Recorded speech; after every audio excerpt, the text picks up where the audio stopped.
Heads up, eyes open, the fist clench. Y'all know what this is, how we do this, y'all. Let's get locked and loaded for another episode of Free MR Radio here at Intellectual Radio.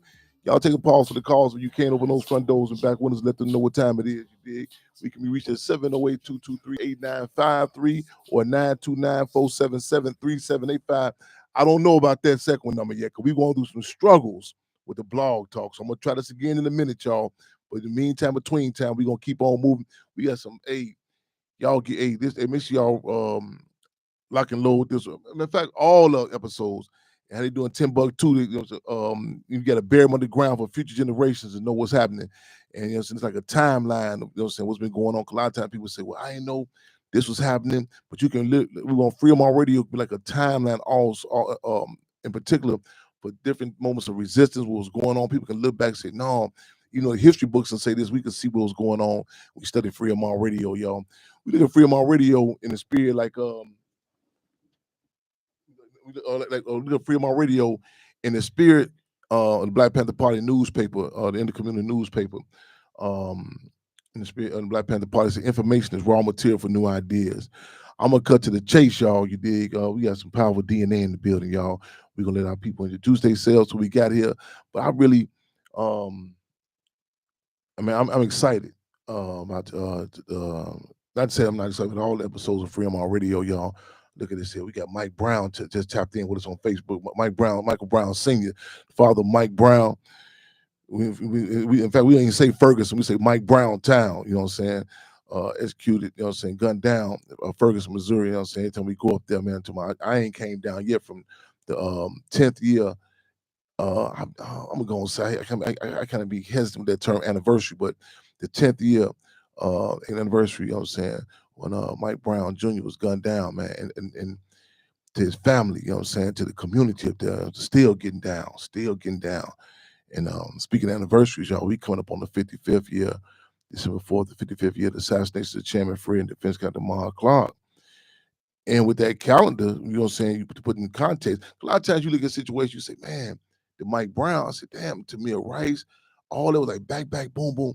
And you put in context that time period. December 4th, 1969, a lot of things preceded it too, you know what I'm saying? And it's hard to, when we talk about it, we put in context the climate, what was going on. And we talking about some, in particular, today, the significance of yesterday, you know what I'm saying?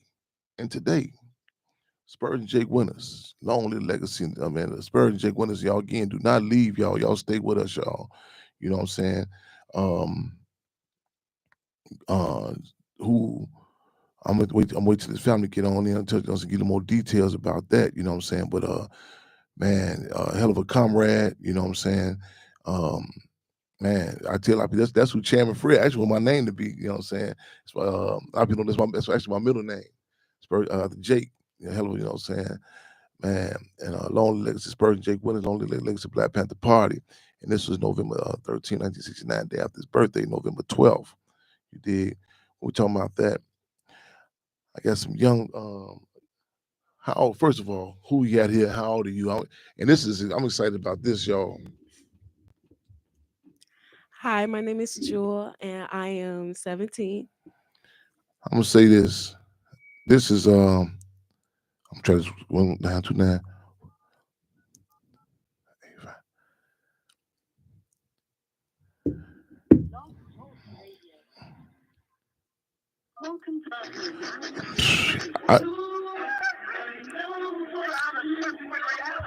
I need y'all. I got another youngster coming in too. I think I don't know how Chelsea is, but get them put on. This my brother just told me. He said he makes sure we always on TikTok and all that. This is something that I want to be. We struggle to be intergenerational. This ain't nothing that's what your parents talk about this or the older people talk about this here. I got some hell of a DNA right here. Her father's. I'm glad. Her school report and her father's here with her. I'm honored. You know what I'm saying? And I'm honored she's going to interview me for a school report. But this is something, again, all generate. This should be, you know what I'm saying, all of us should be talking about. This is not nothing we say, leave it to, you know what I'm saying, the older folks, the young folks, intertwined with all the generations, y'all. So with that being said, y'all, I want y'all, again, hit the TikToks, hit the Twitter, is it X now? Facebook, you know what I'm saying? And somebody told me, they say, kind of Facebook kind of fade now. And I said, damn, I say, as soon as I catch up with something, they say it's fading out. But I want y'all to ride with us. I want y'all to ride with us. I want you, because a lot of times I know sometimes people say, well, Chairman, you throwing out these political terms, so on and so forth. Everything is political. Words, terms, fashion, music, everything. And again, this is something that we want to make sure we hit the barber shops, the pool halls, the um, beauty shops, the social media, all that. You know what I'm saying? So again, I'm honored. Get comfortable. Again, introduce yourself, who you are, and you know what I'm saying. And I'm on cloud million, as Chairman Fred said. I'm too proletarian, revolutionary, intoxicated. Because a lot of times we gotta force this information to, you know what I'm saying. Oh man, come on, talk about our Black history, so on and so forth. And I got the opportunity. My brother called me. He said, "Man, listen."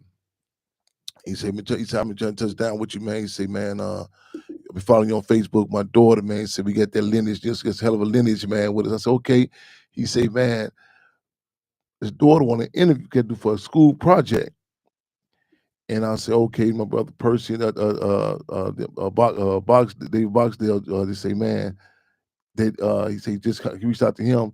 And I said, then Jake Winters family here. I said, "Listen, let's seize the time. All this energy right here, y'all. So this is gonna be a lot of information here.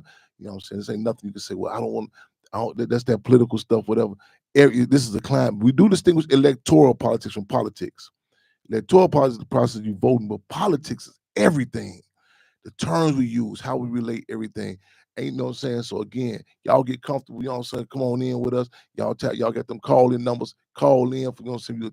You can't. I can't do 929 number because I'm going through struggles. I'll keep on throwing slugs. Go through struggles with that static in the background. So I'm gonna try again in a minute. But y'all can call in 708-223-8953. So this, I'm switching chairs for a minute, y'all. I'm finna sit back here and, you know what I'm saying, man, the youth, you know what I'm saying? And I don't want to say like the way, like, because I tell people they separate, say that the youth, the elders separate, the men, the women. There are different dynamics with us, but again, in the words of Marcus Garvey, one struggle, one people. So so you feel, and forgive me, don't you pick up this habit, no journalist, no coffee. You know what I'm saying? I'd rather go sip of coffee real quick. I'm good to go. So, excuse me, but so hi, my name is Jewel. I'm Larry Hoover granddaughter, and Respect. it's an honor to really meet you, especially like what your father did, and he was an amazing activist for our people in Chicago, especially. I do got a couple of questions. I do. I'm sorry. I do want to ask. Um, how did your death of your father have affect the political issues that was happening during those times, and you growing up? First, let me premise with this: respect to you, respect to your lineage. Um, it go without saying. We're gonna say it anyway. You know what I'm saying? Most respect for Mr. Hoover, the Hoover family. And again, I can't reiterate. I'm glad to meet you. I'm glad that we can dialogue on this because I initially it was set for you just to ask me the questions. But I said I know it's a lot of other people that probably had these blockers up that say, well, I'm young, I want to know that political stuff. So I appreciate you, you know what I'm Hmm. saying, for help, get into the nooks and crannies of your respective age range. Now, the question, one more time. How did Like, how did the death of your father like change, or how did it like make people view like the political issues that like how did it like 'cause well, what I'm trying to say, like, how did it involve, like, his death involve, like, the political issues that was happening and also, like, you growing up? hmm, quite something for with the SAS, actually we come up on the 55th year, and even growing up, as a subject in the city of Chicago that a lot of people, try to like gloss over. In fact, um, even as of recent, I can just think about, just how uneasy it is for people talking about, the assassinations of Chairman Fred and Defense Secretary Mark Clark, and just it was, the graphic depiction, saying what went down, and there's still a lot of unanswered questions. There's in regards to how deep it went. Like in fact, even with the civil case, it was there was degrees of it. Where the state would say, okay, they would try to like limit it, like okay, there's a few bad. First, and the initial thing was the Chicago Tribune reported is a shootout, and then saying through different struggles, so on and so forth.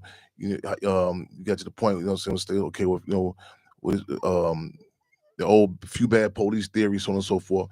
But to get to that stage in the game, of a actual concerted effort of an assassination. That's a difficult subject. A lot of people don't want to touch didn't want to touch on. And I remember even going saying issues in school, and some people like looking like feeling uncomfortable to say that. But I was fortunate always. My mother and some members of the Black Panther Party, to be always have a confidence, to be clear what happened. Oh, okay. Hmm. I also want to ask, like, since you are the son of Chairman Fairhampton, I wanted to ask, did this ever like made you feel like a, like, you know how some people, like, when someone that powerful and you're his offspring, did it ever made you feel like people was pushing towards you to be exactly like him, like you was his shadow? Like, have you ever feel like that was kind of like a burden to you, and in one point you was like, I don't know, like people was trying to push you to be like her father, but they wasn't like want to say it wasn't pushing you to be you. I understand. Yeah, that I was one of my mantras is organizationally speaking, I say not. I feel fortunate to fall from the tree of two freedom fighters, and not to walk in only the footsteps, but the path of Paul steps. Chairman Fred and the Black Panther Party. But that was, I can remember situation scenarios. And I think I mentioned this a few interviews back. Um, Being in the police station and having about seven of us having the same last name, Hampton, and I mean, as ironic as that was, and one of the young police picking up the pictures saying, which one is related to D Hampton, and nobody's saying nothing. And the older police come and put the picture next to our face, and they got to me. I was like third one. He said, "That's your man right there." That's when the police said that in the community with our people. Um, it was things that like even when I spoke as a child, I remember I recall struggling to hold my hands down when I spoke, but then what I'm saying, then I see actual footage of him speaking. I was like, oh, okay, this cool to do that. And to go more specific with your question, I don't. It was I think some it's I said yes and no. What people look at and say, like it's a one being that his genre being a freedom fighter, revolutionary. Mhm. I even see now that's difficult for a lot of people to even really define, recognize what that was. You know what I'm saying? Because that was a stage in the era we call it was a revolutionary period. This is a period we call now it's like it's reactionary period. It seems like it's coming up on some revolutionary times, but where they had a time where people understood what a revolutionary was, and so not knowing what that was while growing up, a lot of people not knowing it, it probably kind of took away from people saying you should be, saying freedom fighter because a lot of people don't know they even now. I just in this recent election, people are are coming to grips with distinguishing like, well, man, what's this? You're not another politician, you know what I'm saying?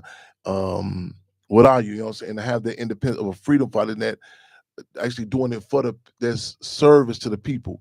That's something a lot of people can grasp. So that kind of held them back to say be like him because a lot of people they really couldn't sum it up. You know what I'm saying? And so I think and then there were cases where people say, man, you should um uh, be doing this and that. One time, in fact, I just this brother he's going through some health issues. I just talked to him recently, and we grew up together. And he recalled he said, man, I was about 12, 13 years old. He said, I didn't know who your father was. He said the police. He said we was out. He said maybe it was past curfew. We was hanging out real late. So we was hanging out, and the police pulled up on us and they threw us on the car. And one of the detectives had said, "Man, you should be ashamed of yourself. I hanging out. You know what I'm saying? Who your daddy was."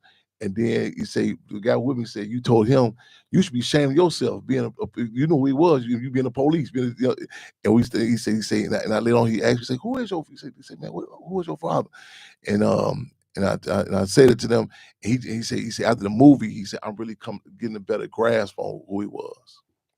So I I also got an opinion. It's a lot of movies about the Black Panthers, and I think some of the movies I think I forgot which one I watched, but they only showed them wearing like the leather jackets Yeah. and only holding guns. But and to me, like that's not what they were all about. They were about more because they didn't wear that every day. Mm-hmm. They wore that in the special occasions like Yeah. I'm pretty sure like protests and a lot of those Mm-hmm. situations. And to I wanted to know your opinion on that. Like when people be making movies, why? Like, what's your opinion on that type of situation? Like, do you think it's like misleading, especially because they don't really go deep into the topic like that? Yeah. A lot of people are incapable. They really can't explain the dynamics of Black Panther Party. And like everything ranged from uniforms to the weaponry. In fact, it was the same Minister UEP Newton, who was co-founder of the Black Panther Party, said we must even politicize the gun. Because a lot of people just they seen the gun like we say like in a reactionary way, just like the Panthers out there, shoot them up, bang bang. But even like it was certain like in the movie Judas and Black Messiah, we had to Yeah. struggle. Like I talk about this scene for example, the scene where initially the sister was in the headquarters and the police would shoot up in the headquarters. At first she came out shooting first. And I said, whoa, wait a minute. You have to take the people are walking outside the street and you have to take into account the first name of the Black Panther Party, the Black Panther Party for Self-Defense. And so the challenge, even the case of Spurs and Jake Winters, who we gonna have this family gonna be in with us in a minute. It was a lot of misnomers, misinformation put out about that to defend us. He moving to defend himself, and the uniforms, like what I'm saying, it wanted to like this like structure, like this is our present day Black Panther Party Cubs, our uniforms. But they would check the temperature of the people, check the climate. Also, there's certain times that you don't want to be detached or Hmm. separated from the people. There's an old war story my mother talks about, which one time Chairman Fred had the Panthers go um, get these church clothes, and they went to church to talk to the people. He Hmm. said, "Don't go up in there attacking them. You know what I'm saying? Because they got the white Jesus on the wall. Go up in there and ingratiate yourself with the people." So how you know what I'm saying? So they assess the time period. You know what I'm saying? Was it effective? You know what I'm saying? Because I just also you want to show that similar structure, but at the same time, don't be separated or disconnected from the community, from the people. Hmm. That. Thank you for Yeah. telling me that. Let me ask you.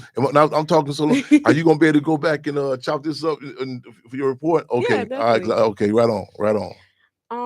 I also got a question. I was reading a lot of articles, and it was different articles from different publishers, and I noticed that some especially like the white publishers, they were calling you and your father leaders, but every like the Black our people was calling y'all like chairman, and I wanted to know what is the difference of chairman and leader. Right on. These go. Let me say. Let me just jump in with you. These are great questions, and it's important. I was gonna touch on this today. That you just like we say we are realists. We're not racist. Hmm. There's different like language that pick up on who wrote it, who said it from real perspective, and it's important. I was watching this Tamron Hall and a piece of Tamron. I was in the laundry man watching clothes, so I just happened to watch it, see it on TV. I wasn't looking for it, so just for full disclosure, I wasn't looking for this show. But they was talking about the case of the YSL and Young Thug, the recent case in Atlanta, and it was people. They had these so-called hip hop specialists. It was this white guy. Hmm. It was the white lady, I believe. You know what I'm saying? She was, and it was the spokesperson for this. And I was like, damn. And this is in every situation, and people say, well, it does make a difference on even who speaks for you. You know what I'm saying? Because like even language and culture, like when you like, it can even if it can be a sincere intent, but it can be right here, and that narrative can be switched up. You know what I'm saying? When someone's saying they're speaking for you, and like that's a struggle we're going through, like even right now with the Black We Panther are. Party. I'm talking.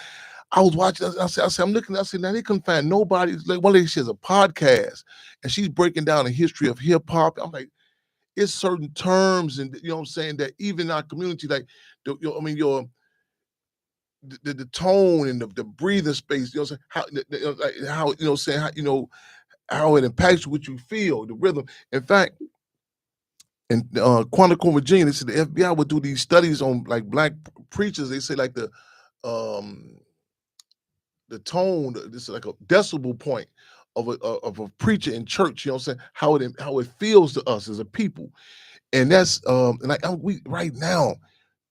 I mean, they got in Chicago.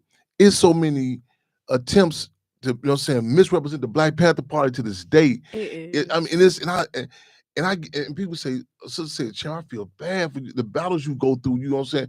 And I said, well, I say I appreciate it too. I said, but also I think Jaguar Haraya said about the lady the other day who wrote who her story was told about the Matrix. It's actually a sister, I can't recall her name, who actually wrote it. She was in court and everything. And they say they told her, I feel sorry that they stole your story. And she said, I feel sorry for the people who believe in the nonsense. You know what I'm saying? And to be deprived of that. And it's some things can be a certain, like even that term. In fact, Minister UEP Newton went to a whole in-depth dialogue about servant as opposed to, you know what I'm saying, about leader. You know what I'm saying? Because some of these different communities, different terms mean different things. You know what I'm saying? And that's what we have to fight, that precious thing about self-determination, to be able to speak on our own terms. That was powerful. That was a powerful question. I'm still with you. I'm trying to try this one more time. She here. I'm trying to. Another question. Well, it's kind of like adding on to that one. I was wondering, like, when people like, how you ever, I don't know how to explain this.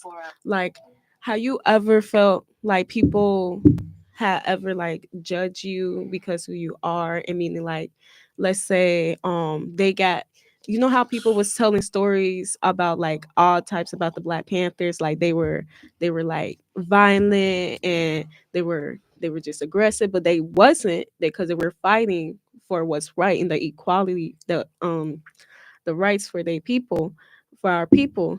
But I was wondering how you ever like, well, I'm so sorry, it's hard to explain. No, you are. I'm so mad that this ain't on Blog Talk Radio. I'm upset that I want you.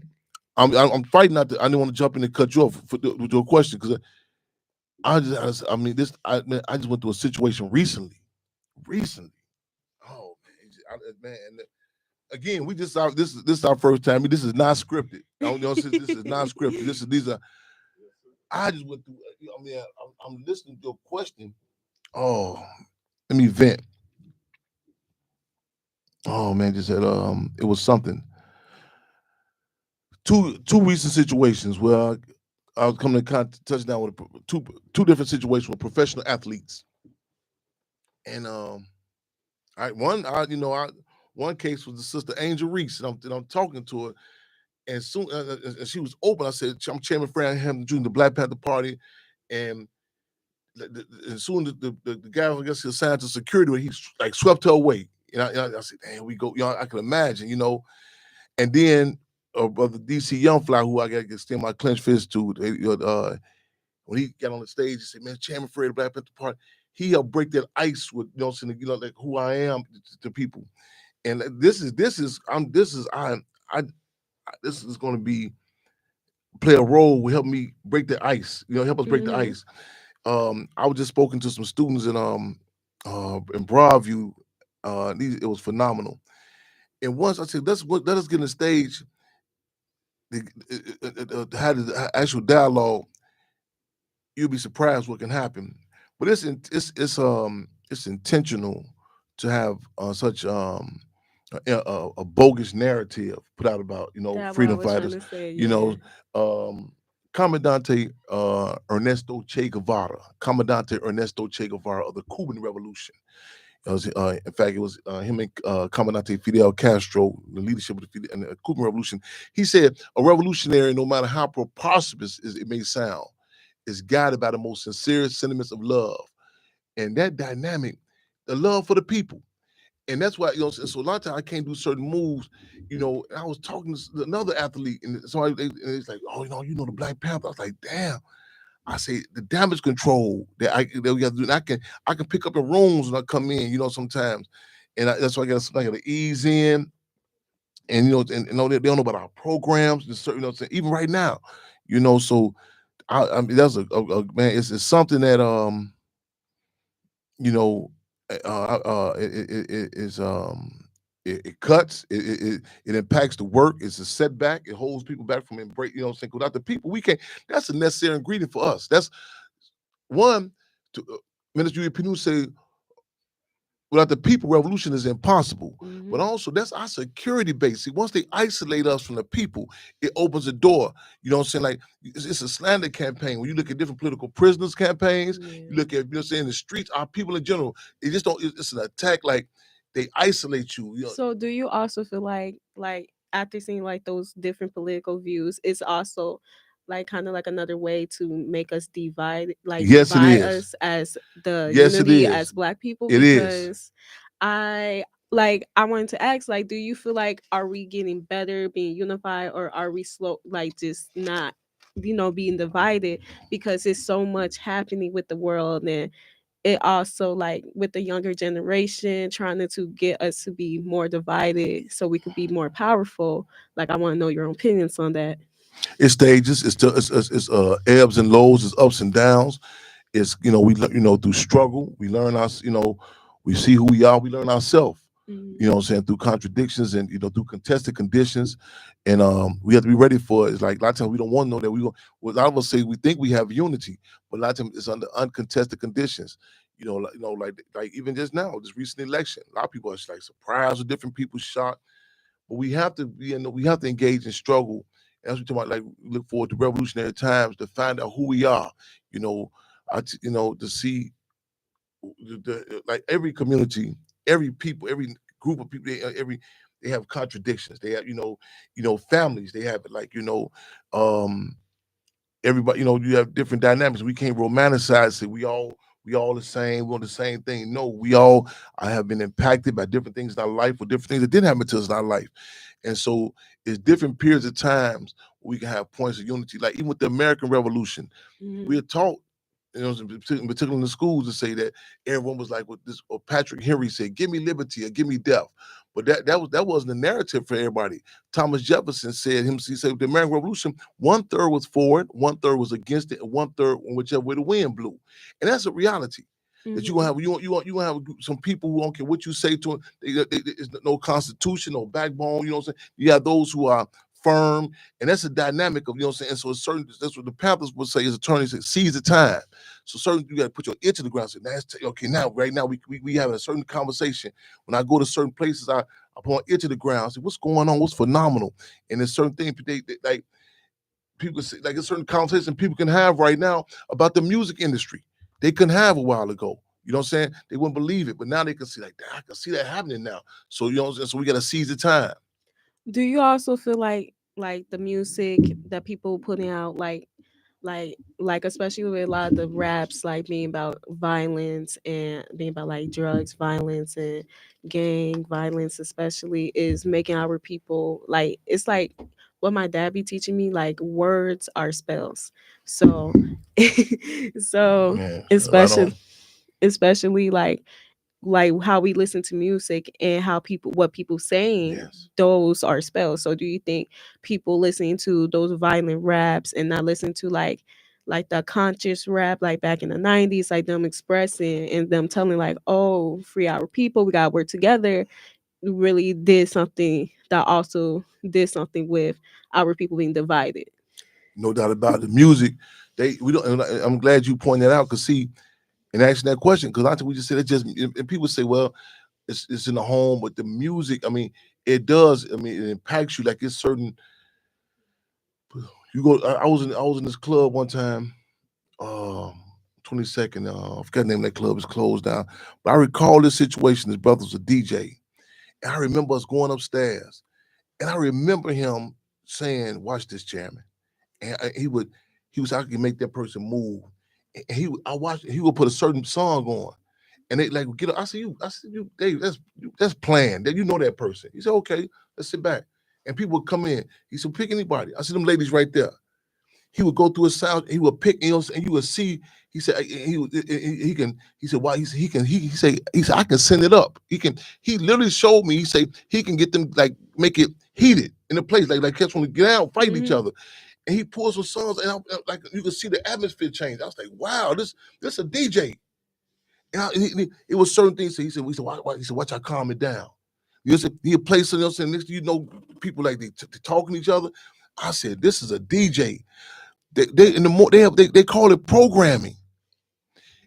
You can call somebody, you can call in Chicago, call LA, call Detroit at the same time. Say, wait a minute, in the morning, the time. See, that's why the Black Panther Party, their free breakfast program was the timing of it. The time your brain is open to a certain place, a certain time. What they hit us with, the term you being this called a B, you been robbed, you stuck up, it impacts you. And I'm an adult. I catch myself, you know what I'm saying? I mean, my mood, I be drained, you know what I'm saying? So I got, this ain't my first meal of music. So a child, you know what I'm saying? This whole thing, I mean, add that with the video games. Especially with the video games, because it's a lot of video games Grand with Theft Auto, Grand Theft Auto. man. It's a lot of video games with violence, and this really be this what the kids be playing, but that Exactly. also be affecting them negatively. Yes. Because it be teaching them like, oh, I got to do this and do that. Yes. And their parents be really confused where they got all this language and what they got this mindset of, but it's generally what they be getting their kids, like the Yes. music and the video games. Because I'm trying to major into sound and technology, because I'm personally want to be in American politics. I want to be a DJ myself and a music producer, and I'm learning about this. And I know like it's different beats per minute and frequencies that could change a person, like how they feel, Yes. how they think. Yes. And especially I was like experimenting like different beats. Is like I would say I would play something with my friends. It's like, listen to this and how you feel, and give me like describe how we feel, and they give me something positive. So I would change it to something more like, moody, and they negative. Yes. Yes. You own it. Yeah. And these be like, I mean, for lack of better terms, propaganda bombs. These are in Japan, in Vietnam, they had this thing called propaganda bombs. You know what I'm saying? Like in Vietnam in particular, they would have they would in Saigon. Saigon was a lot of black soldiers that was fighting, and the Vietnamese would like drop these bombs and leaflets would pop out. You know, they would say so like, why are you fighting over here? They just assassinated Dr. King and Chairman Fred Hampton, and this impacted the soldiers. They started asking questions like, damn, they in a foxhole. And that propaganda is impacting you. The propaganda hit us with, so you study hearing these terms, it impacts you, how you view each other, all that. So, and we had to start looking at it, it's warfare, what I'm saying? I mean, it's, propaganda bombs. Yeah. I also had a question. So when I was doing my research, a lot of people didn't know there was also a sister who called Ella Brown, who was also running the Black Panthers, and it's is she well known but not well known enough? So I wanted your opinion about that. Have you ever heard of her? Well, I know you heard of her, but how you what's your opinion? Oh no, okay. This Elaine Brown. Elaine Brown, my yeah, bad. Free them all. Islam, how you feel, my brother? Hold on 1 second. Okay. Who we got here? Okay, bear with me 1 second. Let me I'm trying to figure work this technology. 1 second. Yes, sir. Take your time. Okay, who we got here? Okay. Welcome to Fremont Radio, my brother. Yes, sir. Hold on a second. Yeah. Okay. I'm being interviewed up here. I don't know if you tuning in to our show right now. If you can hear it. Are you? Yes, sir. Okay. Yes, sir. So I want to try to touch down with you, beloved, when you get a chance. Hit us back. You remember Black Man Mario and his white folks? Yeah. Remember you came over there to my home base on no doubt. The hospital over there. Okay, right on. Touch down with me. I got a podcast, man. I need you. Okay. Tune in. We on podcast right now. You know that, right? Okay, I got you. Okay, right on. Okay, get each other the show, brother. Right on. Yes, sir. I love you, son. Love you too, brother. Right on. Yes, indeed. Right on. Yes, sir. My fault. So that yeah, this is give me this UEP News 1973, I think 1974. Mm-hmm. 1974, 74.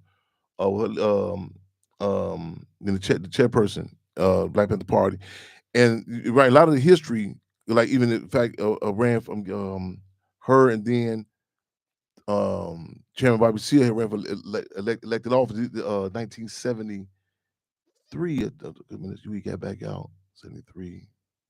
Get out 70. Hold on. Now he got out 71. Oh, excuse me. And I should get my dates correct.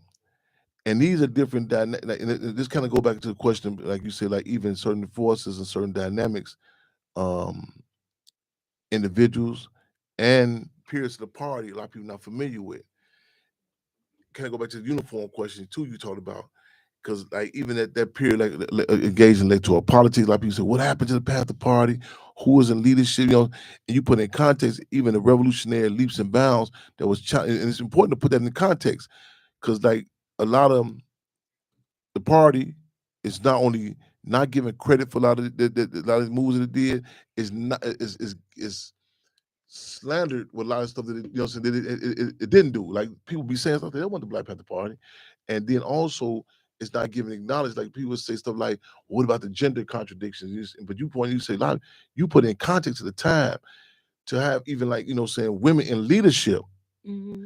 That's that, but also to put how revolutionary this was, to put in the context of on the heels of a period when it was rumored. A lot of people say they didn't know if Pat Nixon, who was the wife of Richard Milhouse Nixon, the U.S. president, and she was Mm-hmm. like able to like literally able to speak, like she can talk or not. And you had come on the heels of shows like Leave It to Beaver, all that.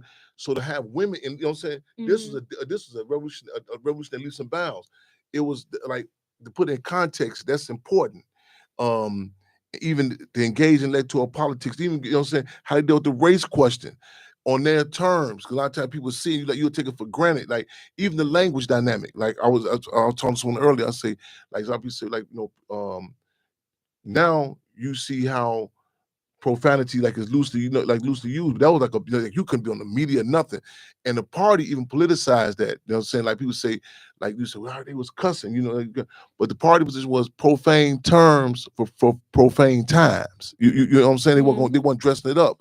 And it wasn't nothing that we have about, you go look at images and footage of sisters who strapped, I'm telling you, know what I'm saying, on Yeah. security, you know what I'm saying, in leadership, you know what I'm saying, and that and again, and stuff that people make us saying like this like there's a discussion now that just not this is what 2024 people talking about, saying like how backwards, like people can't see like women in certain positions, and this wasn't given like force fed to people like how the ruling class, how America will try to do it, like okay, just have a black person for this position, so we got a black person, or just say a woman for one position.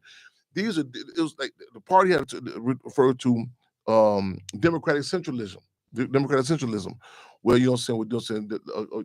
of course leadership, but also vote, input, from central committee, all these different dynamics, you know what I'm saying, and it's actual stories, I hear back from from rank and file to leadership with women, and it wasn't just there and say okay we got women there. Mm-hmm. You know what I'm saying? And of course, there were struggles and contradictions. However, to put that in context at the time, the Black Panther Party was a revolutionary organization. So it's like what it sounded like to me. Y'all were really y'all was ahead of time, basically. Well, I'm gonna say Like they because yeah, I'm the Black Panther they. Party cuz, and we and that's revolutionary to be ahead of Mm-hmm. time. And a lot of moves people couldn't relate to. They say how like even how they dealt with the gender dynamic. You know what Mm-hmm. I'm saying? Gender contradiction, the race contradiction. You know what I'm saying? And again, that's your question. Yes, man, ahead of the times. Yes. So I to touch up like so I want to know like what is the difference with the Black Panthers and the Black Panther Cubs? Like do y'all have different motives? Do y'all have like different motives but the same agenda? Yeah. Like are y'all trying to like bring in the youth more cuz we are the future and bring us onto the same agenda and like kind of want to say like a more effective and power, like a more effective and safer way. Let me say this. Let me preface with this. As European Union said, the revolution is a protracted struggle. Mm-hmm. It's, you know what I'm saying? I say like I guess like the analogy of like a protractor, like ongoing. Because a lot of times people say, "When we just gonna get up and fight, we're gonna be free." Mm-hmm. And as European Union said, revolution is not an incident. It's not, you know what I'm saying? It's not a once. It's a protracted struggle. We, the Black Panther Party, we do have in common. Our fight is for that of self-determination, the right to determine the destiny of our communities. That's the Black Panther Party is fighting for. That's what we fighting for. We have our main one of our mantras. Our main mantras is that we are the great grandchildren of Garvey, reference to Marcus Garvey, offspring of Malcolm X, El Hajj Malik, El Shabazz, and the Cubs of Panthers. So putting the struggle in lineage, like you know what I'm saying, like so you know, so we say we the ideological cause of the Black Panther Party. So to be carrying on, we don't. Some people I know a lot of people don't want to hear this. Some people say, you know, I mean, we're gonna be free, you know, now in a certain period of time. We recognize we know it's a protracted struggle, you know what I'm saying? And it's they're gonna be, you know, advances, setbacks. But the Black Panther Party Cubs, we our position is you know what I'm saying, to pick up that baton and it's a needed, you know what I'm saying, dynamic. In fact, my mother said about Tupac, Pac needed organization and organization needed Pac. You know what I'm saying? And so that's we still they're pressed into self-determination. Of course, there's certain dynamics that exist. In fact, sometimes I struggle my advisory board, who are a lot of members of the Black Panther Party, say you got to put stuff in context. They didn't have social media. You know what I'm saying? Mm-hmm. So we have to take that into account. But the core of it, you know what I'm saying, and look at these forces and utilize them, kind of like how the U.S. They look at General Patton and others, you know what I'm saying, before them, and their agenda is still ongoing from Mm-hmm. Nixon to Trump, you know what I'm saying, from Kennedy to Clinton, you know what I'm saying, but it's protracted. So we look at this as ongoing. Ours doesn't have the luxury to go uninterrupted. You know what I'm saying? We get through we can't assassinations locked up history. Mm-hmm. We going through struggles right now. People try to hijack history, switch stuff around. So by the time a lot of us catch on to what happened, we down in the grave again. You know what I'm saying? A lot of people they get conscious. Oh, I see what happened before. Like time they better check you out of here now. Mm-hmm. You know what I'm saying? As opposed to other communities, especially the ruling class, they can pass it down. And we look forward to that time period. We can do as Chairman Mao Zedong said in the Red Book, where I can move a grain of sand. My son, my daughter move a grain of sand. Their child moves a grain of sand. We can subsequently we can move mountains. That's really Yes. powerful. I'm just And this is a great example here. You know what I'm saying? The fact that you and your father, that y'all sitting here, you know what I'm saying? This is a great example here.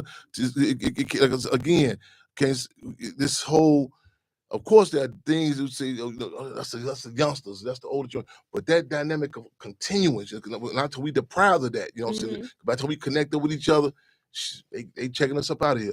So I want your opinion. A lot of schools, like, what's your opinion? Like, a lot of schools don't really teach, like, the students, like the kids, about like r- other activists, for Hampton, Malcolm X. You know, a lot of great activists that happened. Well, that happened in y'all time. Yeah. I wanted to know, like, you ever like ask somebody like a younger, like, a youngster Yeah. like a question, like what they know about like the Black Panthers and how they school teaching it, because sometimes the history books in the school Ain't no with it. no, it's not. And it's really sad because it's either like they really old and they didn't never like change the Yeah. history, or they just not willing to. And what's Yeah. your opinion on that? We gotta be clear the role of education. You know what I'm saying? It's to keep us subjugated. You know what I'm saying? It's to train you, not to educate you. The system, you know what I'm saying? That's the role that the system does. It's, you know what I'm saying? It's to train you. It's not to have you. It's, you know what I'm saying? Think about self-determination. Not to have these real models, we call them, as opposed to role models. In India, when they train elephants, if an elephant sees the trainer step on the cup and the elephant steps on the cup, that particular elephant has to be killed or transferred, because they run the risk of that elephant saying, wait a minute, why is I'm listening to this person? How is it, you know what I'm saying? I weigh more than this person, you know. So the deal is they produce America's, their policy is in particular with our people, is to produce a working, another population, to be working for them, never act certain dynamics. We gotta do like David Walker and David Walker's Appeal. Yeah. In 1800s, they would slip this book the boats, the ships. We have to recognize this, our conversations of our intelligence is considered to be contraband. We have to, we have to be able to nod, and know certain things. We have to, we know certain times people um got to move around and speak certain things to make them to get the grade. But we got to remember, we got to always be like, be clear who we are. Be Mhm. clear that this is you know what I'm saying. I mean, it's all practical purposes of plantation, and we gotta also use like the dialectical materialism. That mean like take into account history and look at certain dynamics and say, okay, now what's the? I tell people, if you don't know what they did to us yesterday, you have no idea what they're doing to us today. So we have, so we have to um critical analysis. You know what I'm saying? I don't care if they say this person's a gang member, this person is, so wait a minute, and see in certain time periods, wait a minute, if this is terrorism for your community, this could be terrorism for my community. And why don't we look at people like, when somebody gives us information, say that, why is that person? Like I said, I looked at on that show today. I say, how is these people speaking about hip hop? You know what I'm saying? How Mhm. these spokesperson when they come down struggles, look at certain dynamics. Wait, where do you come from? How can you relate? How can you be a Mhm. spokesperson for that? Even if they mean well. Yeah. Now I'm gonna segue. Hold on. Hey, this is phenomenal. Yeah. How many? You have a few more questions? Oh yeah. Hold I on. was a lot of them. I was just. You get. Hey, that's look. When does report due? On the 18th. 18. Yeah. Oh, hold on for a minute, because you know what I'm saying. Let me bring them in real quick, Okay. and then we're gonna pick back up. You know what I'm saying? What's it? Okay, do I get a show before the 18th? Do I have to? I'm gonna bring you on. In worst case, you know what I'm saying? Let the is that, okay, we're gonna make it happen. Are we good? We're going now? Chelsea here yet? Oh, she ain't got it? Oh, 5 minutes? Okay. All right. Okay. Okay. Yeah. So I wanted to know, do you know how did your dad and the Black Panthers came up with like the free lunches? Mm. Powerful questions. Man, I was just commenting that man, the genius of that program, all of the survival programs and stuff that you say it sounds simple. You think you would think it's a no brainer. You know what I'm saying? That like Yeah. say children going to school, and black children in particular, their grades not up to par. Mm-hmm. And but so many this just dismisses that. Well, that's the way it is. You know what I'm saying? And I tell you, don't question. And Minister Huey talks about that when he was in school. Like you say, that's how the schools are told you. How the old saying go, children are to be seen, not heard. Yes. And so Mm-hmm. don't ask no question. And I just, as adults, to be colonized, that's one characteristic. Like even when COVID, during the pandemic, we refer to it as, people they tell them black, don't ask no questions, go in, don't ask no questions.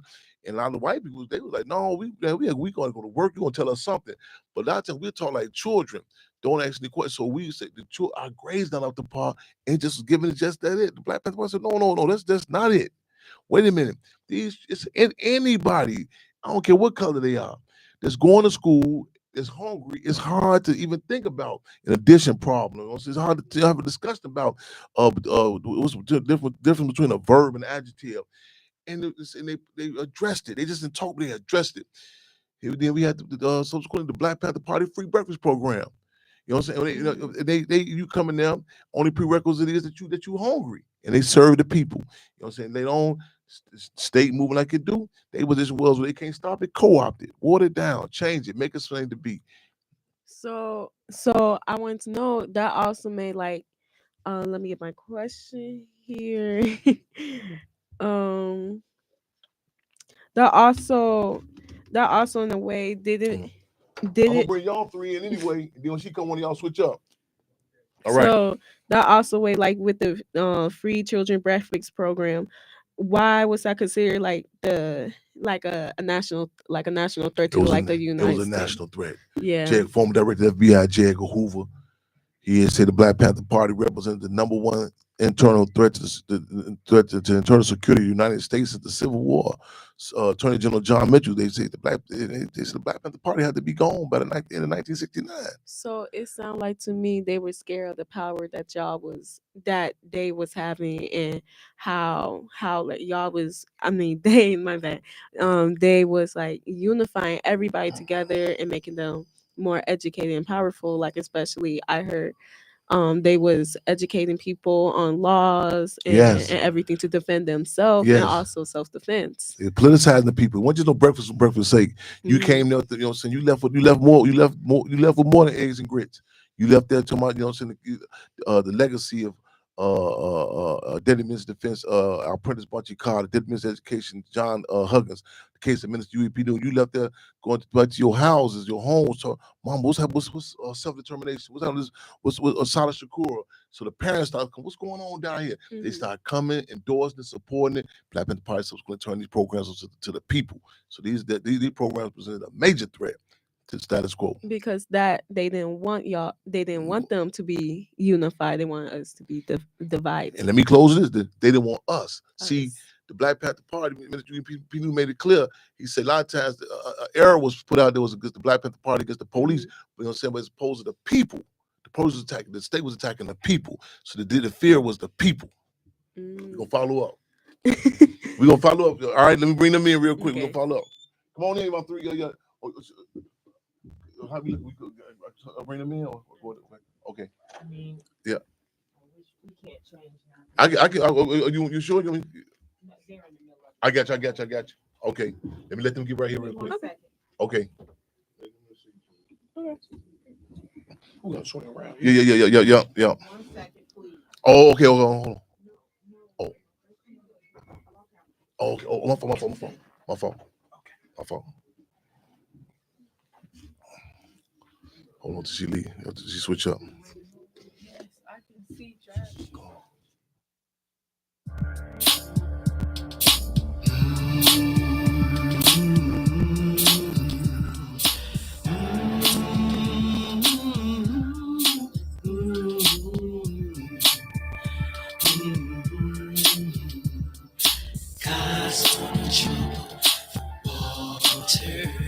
You ain't got enough money to buy my soul. Ain't strong enough to stop me. I'm out of control. This the matrix. I'm Neo. I know that I know. I am that I am. That's why I speak so bold. On the verge of losing hope. I know where to go. Switch my style from singing vocals to magical flows. Study the streets a little closer. One with the ghetto. Got wise as I got older. Unloaded the metal. New millennium rebel. After that federal dollar. Balanced the world on my shoulders. I know my soldiers are following your war. Cause kids still dying in the streets at war. On the block running from the police at war. In the US, this ain't the Middle East at war. With the problems in my own community in the store. If the only way to fight an enemy, Lord, save my father from this bottle of Hennessy. What more can I give? I'm giving all of me, and for real, it's only getting hotter for me. Harder to see and harder to breathe. And there's only one remedy. I gotta be smarter than my enemies.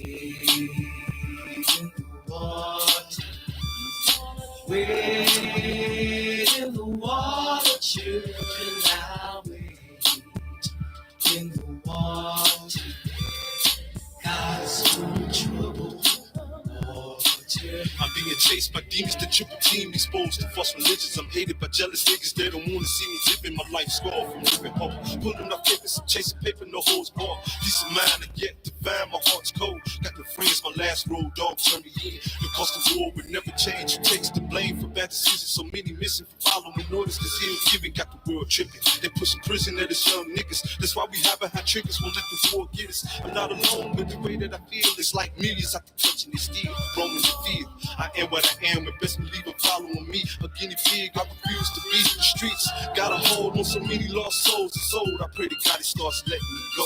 No, I'm not a fool, and I'm definitely not following rules. Hoping that the Lord pulls me through. When I'm at the gates, standing before Christ, and he's flipping through the pages in the book of life. Final judgments being made, as he look in my eyes. All I can vision is the wrong that I've done in my life. Here's up ass on the fifth clinch, y'all. Hey, y'all can't. I know y'all can pause for the calls. We back. We should in the corner, get a shot of water. We back swinging, y'all. November 13th, 2024, y'all. I mentioned it earlier. Historical times, y'all. We come up on the heels of December the 4th will be the 55th year of the assassinations of Chairman Fred Hampton and Defense of Lamar Clark. But it's important to put in context those times. I mentioned earlier, y'all here said turn like revolutionary times, what was going down. You know what I'm saying? We would be remiss. You know what I'm saying? This young sister just got through interviewing me now. And again, to put stuff in context, if y'all will, again, November 13th, you know what I'm saying, the assassination of Spurgeon Jake Winters. If those don't know who this is, if y'all need to know who this is, the day after his birthday, November 12th, y'all. We are fortunate. We are freedom fighting fortunate, y'all. Have his family, you know what I'm saying, in the building with us, y'all. So we're gonna do some introductions here. Again, man, this is a hell of a comrade. Hell of a comrade. Yes. So we're gonna preface, open up, man, free him alone, the legacy of Spurgeon Jake Winters, man. Right on. All right. Yeah. We got some powerful DNA in the building, y'all. So if y'all can't introduce, first of all, we are honored and humbled to have y'all here with us, y'all. Man, it's our duty. It's our duty. We're humble. Yeah, it's our duty. Introduce, give us a roll call. Who we got in the building, y'all? I'm Michael Winters, Jake Winters' youngest brother. Salute. Right on. I'm Chelsea V, Jake Winter's great niece. Right on. Right on. I'm Robert Gilbert, Spurgeon Jake Winters' first oldest nephew. I'm the oldest nephew of Spurgeon Jake Winters. So you're right. Right on. And I'm LaWanda Mendez, Spurgeon Jake Winters' great niece. So you're right. Right on. Man, we have some problem with our blog talk, and I notice other people's calling. If y'all can see us, the blog talk is tripping, so y'all can call in at 708-223-8953. I had some issues with the blog talk, and this is the wrong day to have issues with it. But man, I'm upset about that because this is to be able to have this on this day. Again, we honored and humbled y'all. And, Spurgeon Jake Winters. Take us there, y'all, if y'all can. You know what I'm saying? If I can, press with you, brother. Michael Winters, right? Yes. Give us the insight, because a lot of times this young lady just get through interviewing me. She was asking me, I'm gonna run off one of her questions. You know, you hear terms like, they hear about these, revolutionaries and freedom fighters, you know what I'm saying? But to be able to know them, and that term gets I ain't gonna say no black, it gets a white eye. It's like this, just this rah-rah disconnect from the people. But as I mentioned, this quote from Commandante Ernesto Che Guevara, which I'm paraphrasing it. A revolutionary, no matter how preposterous it may sound, is guided by the most sincere sentiments of love. Tell us about Jake. Yeah, as you said, he was an activist. He was very intelligent, but he had a real feel for the people. And he felt that if the people wasn't right, then he couldn't be right. And he believed it in so much that he gave his life for that. Right on. Y'all feel free to He died in 1969, and I was actually only 3 years old at the time when he passed away. So I know that he came by where we was living at. We was living on Lake Park, like 39th and Lake Park or something like that years ago. He would come by there over to the house and see us and stuff like that. And he knew me since, only till I was like 3 years old. And so I really can't really comment on a lot about him because I was so young at the time. But he knew. Yeah. He knew. Yeah. And I don't want to limit nobody because let me say this for disclosure. I was born 25 days after Chairman Fred was assassinated along with Defense of Lamar Clark. But they say DNA is a motherfucker, man. And there's certain things I tell people, like, you can, like, I learned through other people, like this term we use, dialectical materialism, where you like we come to a certain conclusion through common sense and through history. I can look at other people and say how they respond when they hear certain names, you know what I'm saying?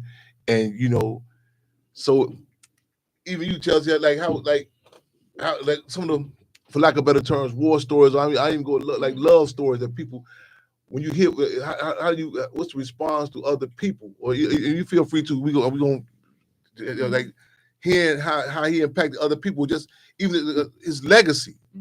Yeah. His legacy. I learned a lot of, I'm able, I said in this poem one time, I said, I learned lessons from your legend on what a man was supposed to be. That's it. So even that, I come into contact with people, I'm like, I done mentioned his name to brothers and sisters out in the community we use this term demoralized as opposed to they were strung out, on drugs, whatever. They was going through, and I done see them light up. So they'll come back and tell me, like, damn, story. What a blessing. And I done like, just Jake's name, I done seen people's response. That's value. Yeah. And they chest, so if y'all get any of those, those testimonies and stories, whatever. I mean, my perspective, I was born so many years later. Like I was born in 1997. So for the most part of my life, I only saw my uncle's picture on the wall. And so like my family didn't really elaborate to me about who he was for the most part of my life. All I knew was that he was somebody that passed on. And then it was 2020. Well, I think in I want to say 19 was when I began to start asking questions. And that's when I would say the revolutionary kind of rose up in me, because 2020 was when we were having a lot of protests and things going on after George Floyd. And somehow, some way, I found myself being a creative director of a nonprofit like activist group called Over Reformers. And so, and I was just out there to be a peacekeeper, between the elders and the young folks. And so in that, I wanted to know more, because I'm wondering why, like I wanted to know who he was, and why do I have this urge and fire burning in me to be out here fighting too for change. And so I began to ask questions like, who is Michael Jake? Like, I mean, nobody really told me who he was, but I learned, as I researching his name and Googling him, and then asking my grandmother questions and things like that about who he was. Oh snap! Okay, then I'm looking into articles and things like that, and then I found my way over at I think a Toyota dealership, and I'm talking to the salesman there, and he's telling me a little bit about what he knew and things like that. And so I learned he was somewhat of a savant. He was handsome, you know what I'm saying, but he was loved by the people. I learned that like his funeral, his homegoing, I don't even like to say funeral, but his homegoing, it was standing room only, and people loved him, and they loved him so much, and he was so revered by the people that a hospital was named after him, and you know what I'm saying. And so in that, it just a lot of times as African Americans or Africans, Black people, we don't know our history. We don't have the luxury of learning where our roots go back to. But I think that once I began to discover and dive into who my uncle was, is, whatever forever will be, that it really enriched in me, like, why I gotta keep going. Like, whatever I do, I need to carry him with me, because I'm standing on his shoulders. He walked so I could run, you know what I'm saying? Or he walked so I can walk another path and shift legacy in whatever way that I can. And so, he was great. And, I find it a bittersweet moment that I can learn about him, but I can't share space and time with him. So that's why whatever I do, I'm always like, let me try to give him his flowers in whatever I do, because I can't give them to him while he's here, because he was that great of a person. And I try to tell everybody about who he was, you know what I'm saying, in whatever way I can. So that's how I can speak to it. Respect. To him and his life. Right on. Respect. You mentioned like that the picture on the wall. Michael, anybody else? Is there anything like I know like this this brown corduroy blazer that Chairman Fred had, and I remember just like being able to get that, the hold that, and I was like, damn, it triggers so many thoughts even with me. Is there anything like I don't know, the schools or something that he had? There's something that you can see, that you can like tangible that you that you see or you think about it, that bring like a certain memory with Jake. I believe in the things that he used to do was he was multi-talented too and stuff. Right? He was already working at a young age. an activist at a young age and was going to college. Mm-hmm. You know, so he to me he was very dynamic. Yeah. He didn't never force himself or his beliefs on people. He always tried to lead them the right way by example. Yeah. And that's always been something that's I felt inside of me. Yeah. Right on. And he was a sharp dresser. Right on. Right on. I can remember. I was like 10 years old, and my mother, God rest her soul, she's passed on. She's the oldest child of the brothers and sisters. Jay is actually the second oldest child out of 5, I believe. And I remember my mother took me on the bus one day to the west side and actually took me to the medical center and showed me his name and everything up on the medical center. And I was like 10 years old. And then I remember she was telling me things about him. And I remember she took me to the police station, and I seen the 2 officers' badges that were murdered by him when I was like 10 years old. And I started seeing my family with this militancy about themselves as far back as like 9, 10 years old. I started seeing how my family didn't like the police and all these different things. And I'm grateful to be a child of God, and that I see the difference in things and not holding grudges because of what he believed, you know what I'm saying? And knowing the difference, because I loved him, and like I say, I was so young, but I do remember when my mother took me to see these things and was telling me different things about him, but he was so young, and he died. So how old would Jake be yesterday? 74. So 70. I was talking something. I said if you talked to briefly earlier today. You say you went to school with him. If you can call in 708-223-8953 as opposed to the number I gave you earlier. We're going through struggles to blog talk. You mentioned going to the medical center and hearing the stories about the police. I heard stories like even how to become a Chicago police. They, that was in their training. About Jake Spurgeon, Jake Winters, and the day party members told me the day after November 13th, the next day, Richard Nixon, who was the president then, was in a helicopter. They rode over to Panther Party headquarters on Madison and Western, and Nixon said something to the effect that the Panthers got the last one, we get the next one. And even one of the Galuli Rappaport, one of the police that Jake defended himself against, one of his childhood friends came on a December 4th assassination. Wow. Yeah. Wow. That had a connection with. How did even hearing how they shot his body up, and you know what I'm saying? Yeah, that was. I think, when Judas and the Black Messiah came out, and I remember I was talking to my grandmother about it, about I just want to understand, and to hear, I call it the destruction that happened to his body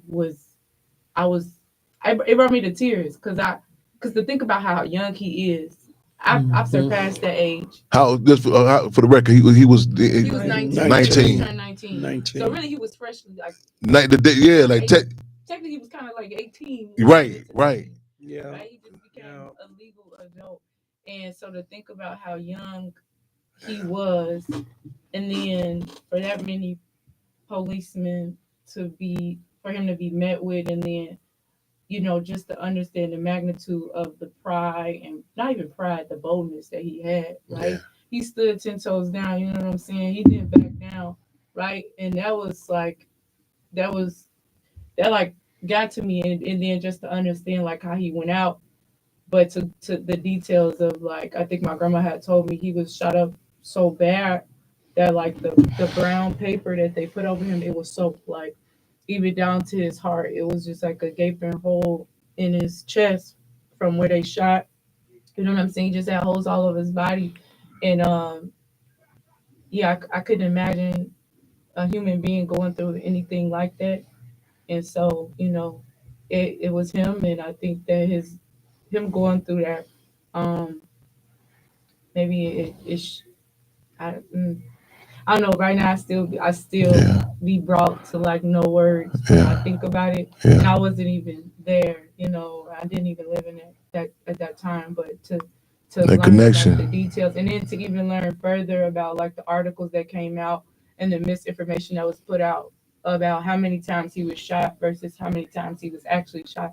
It just makes you realize the reality of propaganda, Yeah. the reality of like what the news, social media now that we have, Yeah. what they try to shift and what type of narratives they try to put out about our people. You know what I'm saying? Yeah. That was something that like enlightened me because I'm like, Dad, it goes on now, but it was going on back Yeah. then in whatever way it was. It was worse. It was worse. It was worse. So yeah, it's still one of those things that messes me up. And I felt like as when Judas and the Black Messiah came out, I felt like it was my duty to tell my family's perspective about who he was in his life. Yeah, it was a little portion in the film, but I was like, his death, it meant something to the people, and people needed to know, and I have a duty to share that legacy. So you're right. I can't remember the quote, but they say, I think it says your legacy is not in how long you live, but how many the memories that people have of you. That's how long you live, right? So you don't die when you die. You die when the last person that remembers you passes. And so I was like, it's my duty to remind people of who he is, even past me, right? And so I was like, I mean, these details are gruesome, but we gotta tell them because they need to understand the magnitude of what we were going through and then why we gotta stand now. Yeah. Right on it. I can tell you. I can tell you a story. My mother had told me a few years before she passed away. We were talking one day, and my mother had told me how she had to get on the bus by herself and go down there and identify him. She had to identify Jake by herself. No one. This is Jake's older sister. This is my mother, Wanda Right. Strode. And she was telling me that she had to go down there because my grandmother wasn't available. She couldn't find her. And we was living on 39th and Lake Park. So she was telling me how that was one of the most difficult times in her life. She didn't have any support when she went down there by herself and had to identify him.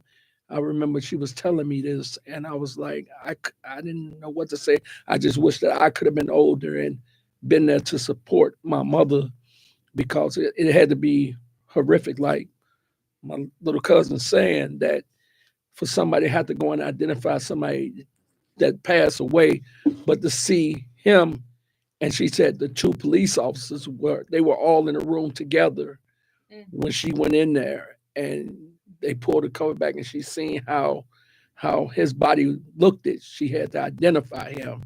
And they had their families in there, and my mother had all these reporters and all this stuff in her face, and she didn't really know what to do. And it had to be a traumatic time for my mother to stand there and have to go through that alone by herself, you know. And I'm so thankful that she said these words to me because sometimes people just have to get it out. And I'm so thankful that she got it out, that we're able to share this moment in time. That we're alive and able to share this about, the real reality of what that feeling was like, for my mother to experience that by herself, you know what I'm saying? By her being the oldest and having to go down there and didn't have no men support, no family support, just by herself, and had to go through that. So that was really, really hard hitting. HARD and HEART. Yes. Hard and hard hitting. Yeah.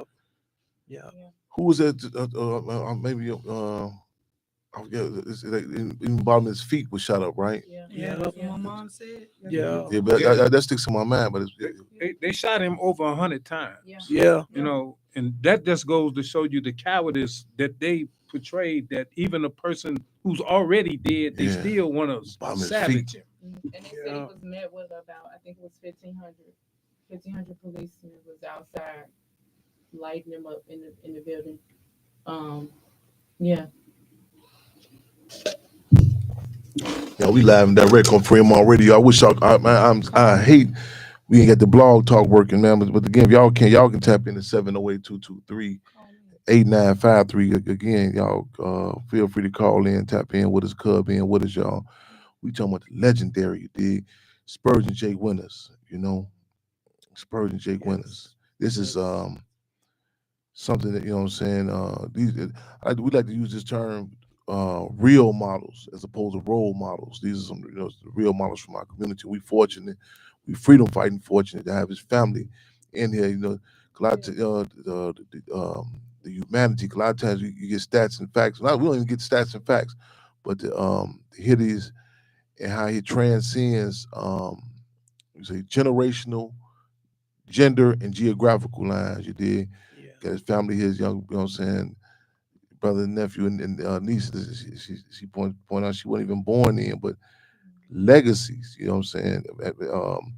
And they had this discussion because a lot of times we're told don't speak about these forces or get a whisper in the covert, you know what I'm saying? Other communities, I mean, they come out and they had these discussions. They say an orphan horse is the most difficult horse to raise because it's things you take for granted, like how to trot, how to walk. You know what I'm saying? It needs to know that, you know what I'm saying? And if it's just raised without those other horses, it don't even know basic stuff. In our history, again, not just even, the people, again, I done seen people light up. They're like, what? This even, you know what I'm saying? That man, you know, and he's like you start talking about, you know, Inglewood, and this is some history that's not far fetched, y'all. So again, y'all we got these family members right here, so y'all we gotta seize the time.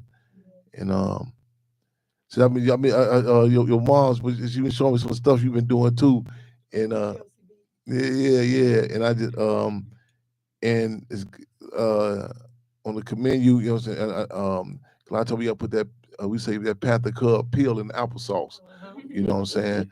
So to get this is a conversation, y'all, that we just can't afford to have on this day or during Black History Month, but it got to be intertwined in our music. You know what I'm saying? So I'm saying that there's like to a lot of these artists, you be rapping and stuff. You know, you ain't gotta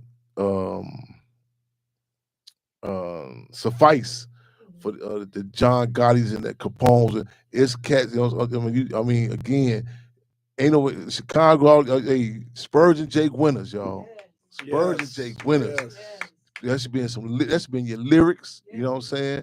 You know what I'm saying? And I'm saying to the churches and the pulpit.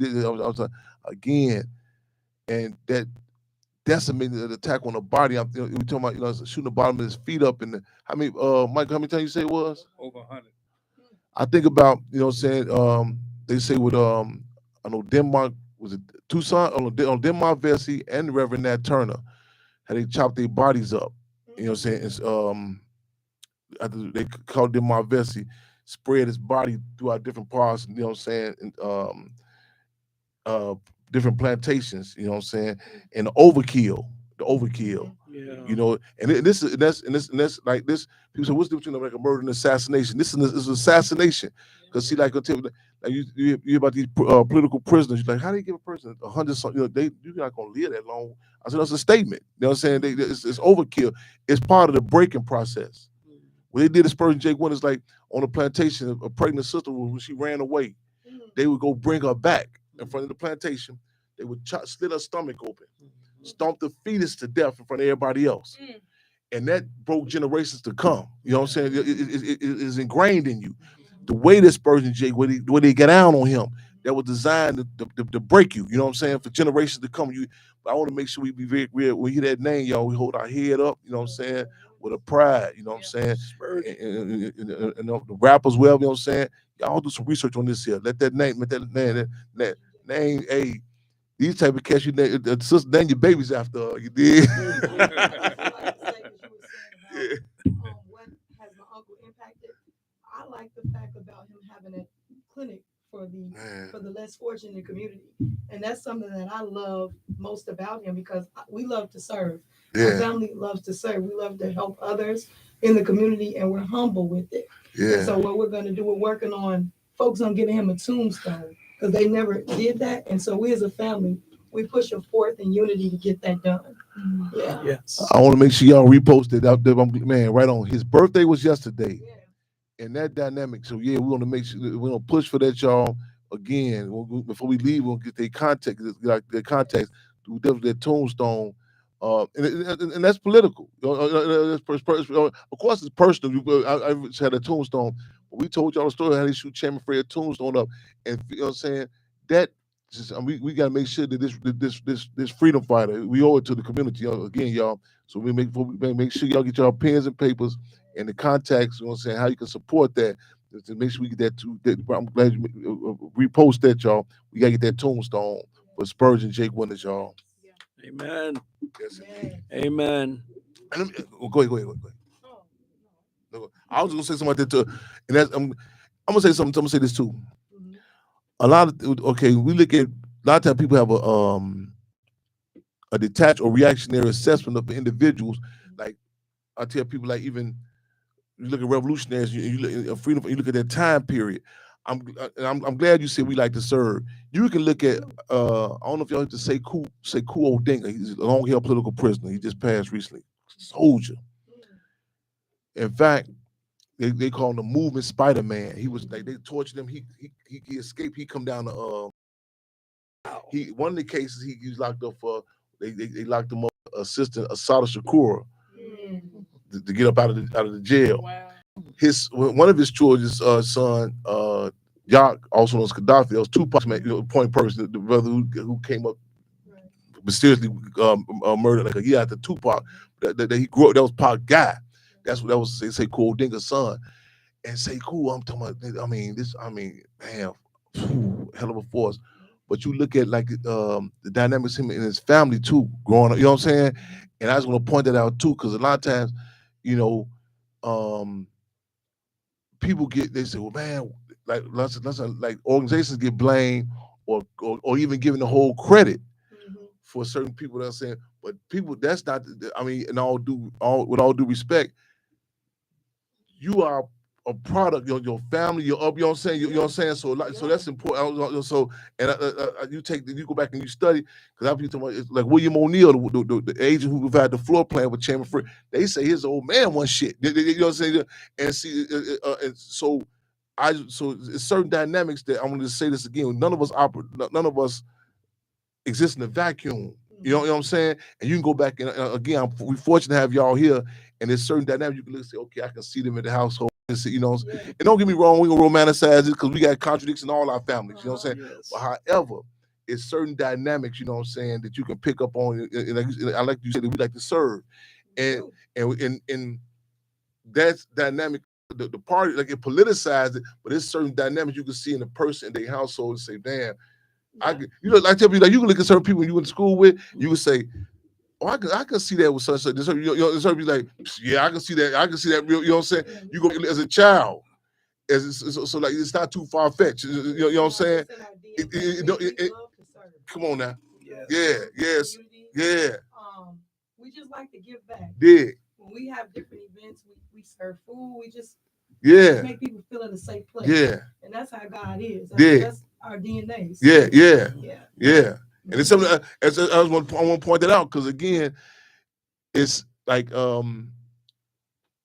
don't have this romanticism, because I tell people with our people, there's some, like I said, don't get it twisted. We got some casualties. You know what I'm saying? And it's I say everybody want to be free. It's a book called Black Confederates. Is it somebody called? Okay. We have T-shirts too. Right. Oh yeah. Welcome to Freedom Radio. Listen, it's an honor and a privilege to be on here with the Wham Liberty. I'm glad to see y'all again. This is Mama Crew and Jerry. Right on. So, y'all had a long talk out of the event, the Yeah, I forgot the name of the center, but can you hear me? We hear you. It's like a background. Yeah. We hear you though. Yeah. Is that somebody other phone? Is another phone on? Well, keep talking because I don't want to lose this opportunity. Keep talking. Okay, I had the radio on and the Oh. phone at the same time. Okay. That's what was happening. Okay. Well, I didn't know it's coming. But anyway, I'm just going to be short. It's so good to see you all and to hear y'all. And long live the spirit of Spurgeon Jake Winters. Long live. Yes. Right on. We should be naming children and everything about him. Well, who was that? And then we talk about Jake and what he did. And if you look at the assassination of Chairman Fred, you'll see him in there. He breaking down a piece like a click, like click. It ain't nothing, you know. And I don't know if I probably told y'all this. I made up a story about y'all, right? I said y'all had to learn how to break down and clean them before y'all got out of Pampers. You know, Jake was a beautiful spirit. He didn't do a whole lot of it, but he had this welcoming with a smile, and you could see him in the Black Panther headquarters at 2350 West Madison. In that movie, they were in there preparing for an attack on the office to maintain the supplies we got for the breakfast and for the medical center. Yeah. And that medical center, it was so important because it was in West Lawndale, which at that time, you know, every year they pick out what's the worst community in the country, in the city. And Lawndale was black people, poverty, miseducation, no medical attention, and just all lead poisoning, all kind of things. So I think it was historical that the medical center on 16th, and I want to say, I don't know, remember if it's Lawndale or Springfield. I think Springfield. That was with Springfield, Yeah. the Spurgeon Jake Winters Free Yes. Medical Center. Let people know that here's somebody coming out of high school and a medical center is named after him. So you know his Black Panther Party. So he had to be a bad, bad brother and loved by the people. Amen. I was fortunate enough to see him, to know him, and that he was part of the Illinois chapter of the Black Panther Party. Again, love and appreciation to y'all, family. Same We to you. love you And too. I know I'm going to see at least some of y'all, if not all of y'all, on December 4th. Yes, ma'am. Y'all right. We'll get all of y'all a hug. I'm just sitting here listening to the show and watching y'all and just really, and Chairman, I'm glad you got them on there. I'm glad they came. It's really I'm honored. It's an honor to be here. free of all. Mother Comrade, what's the Yes, sir. the comrade's daughter? Did you get her the text? I sent Ralph Bostic. daughter. Yeah, I hope she's listening. He's on the picture on the flyer. On the flyers, He's standing right there, opposite Doc Sanders. they get the Apple hats on the flyer. That's Ralph Yeah, Bostic.